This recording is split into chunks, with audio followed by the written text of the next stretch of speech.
तो आप उठेंगे उसी समय पर, ठीक है।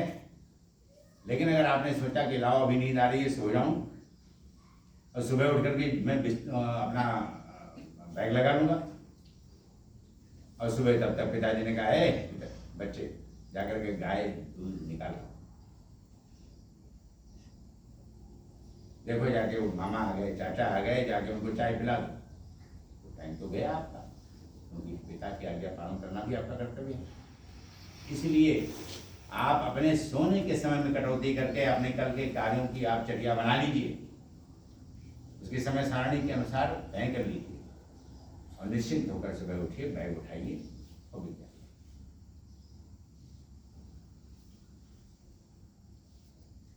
विद्यालय आते समय और या सुबह उठने के बाद, दोनों में से जो आपको उचित लगे अपने माता पिता का चरण स्पर्श जरूर करिए।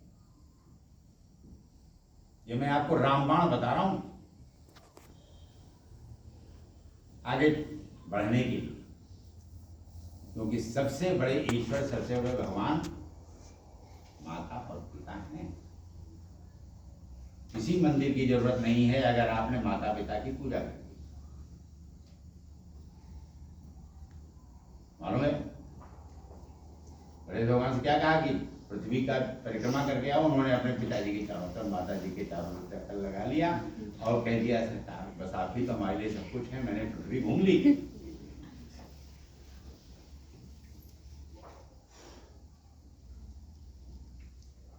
समझ गए?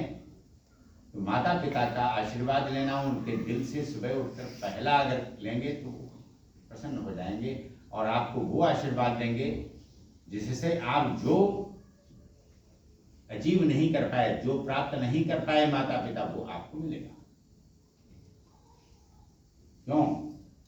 साइंस ने ये सिद्ध कर दिया है जो माता पिता की दबी हुई इच्छाएं होती हैं उनको पुत्र पूरा करता है। जो सप्रेस्ड जीन्स होते हैं व्यक्ति में, वो उनकी प्रोजिनी पूरा करती है, मतलब उनकी संतति पैदा करती है। सामान्यतया दो बहुत बौने माता पिता का एक पुत्र जो होता है बहुत लंबा हो जाता है। देखा? जो बिना पढ़े लिखे माता पिता हैं, कभी कभी देखा होगा आपने कि कोई सब्जी विक्रेता, कहीं रिक्शा चालक, कहीं लोहार, कहीं मोची, उसका लड़का IAS बन गया। सुना है कहीं? सुना है ना? ये ऐसे घटनाएं आपके प्रधानाचार्य महोदय कभी बताते हैं अखबार में पढ़कर? बच्चों, जब तक आप इन सब चीजों को अपना उदाहरण नहीं बनाएंगे तब तक आगे बढ़ना बहुत कठिन है।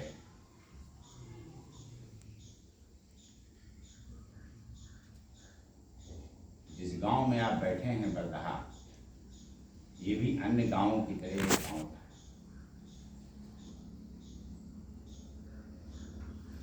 न कोई सड़क थी, न बिजली, न पानी, शुद्ध गांव का वातावरण। बरसात अगर हो गई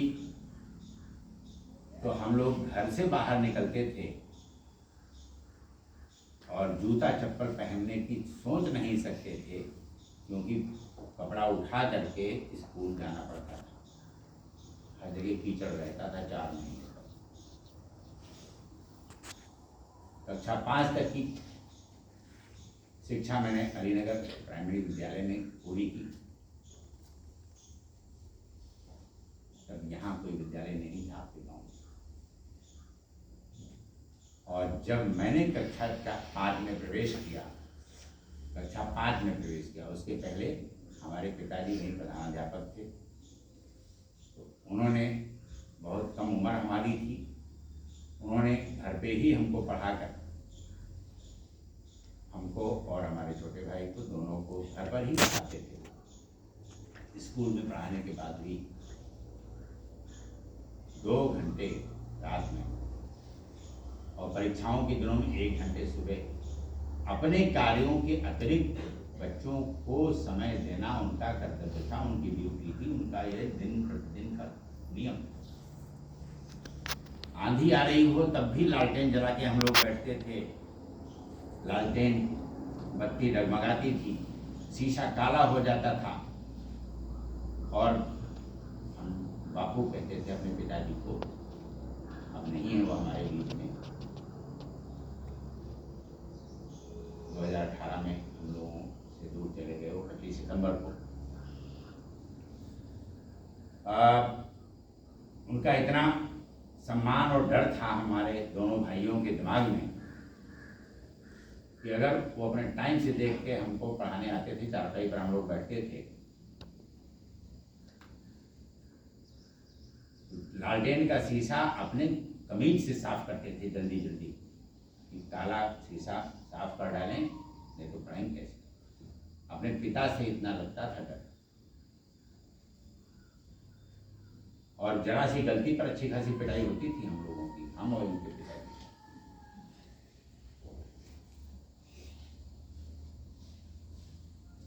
जिस समय वो पढ़ाते थे उस समय हम भूल जाते थे कि हमारे